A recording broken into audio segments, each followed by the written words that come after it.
Hi అండి, నేను మీ Swaroopa. Welcome to my channel Swaroopa recipes. నేను ఇవాళ పచ్చిమిరపకాయలతోని కచ్చి టమాటాలతోని పచ్చడి చేయబోతున్నా. ఇవి కొంచెం దూరంగా ఉన్నాయండి. ఇప్పుడు ఇలా నీళ్ళు పోసి ఉడకబెట్టేస్తాను.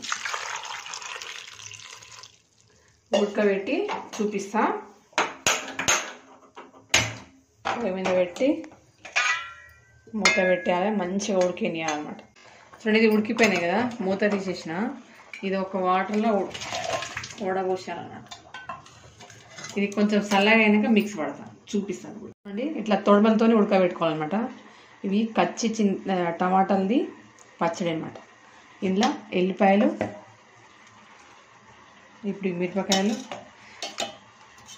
కొంచెం జీలకర్ర, దీనికి తగ్గిన సాల్ట్. టమాటాలకైతే ఇట్లా తొక్కలు తీసుకోవాలండి. ఉడికినాక ఇట్లా తొక్కలు వచ్చేస్తాయి.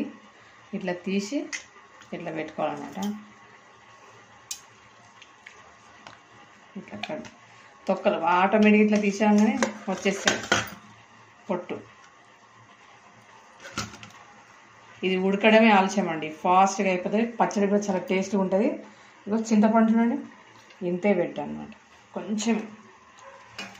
ఇప్పుడు మనం మిక్స్ చేసి చూపిస్తాం. చూడండి,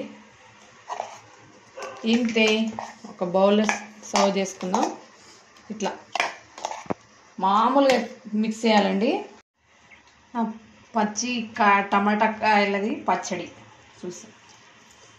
ఉప్పు సరిపోయిందండి, చాలా టేస్టీగా ఉంటుంది పచ్చడి. మనకు జొన్న రొట్టెలు కానీ చపాతీలకు కానీ చాలా బాగుంటుందండి. వేడి వేడి అన్నంలో కూడా బాగుంటుంది. ట్రై చేయండి. నచ్చితే లైక్ చేయండి, షేర్ చేయండి, సబ్స్క్రైబ్ చేయండి.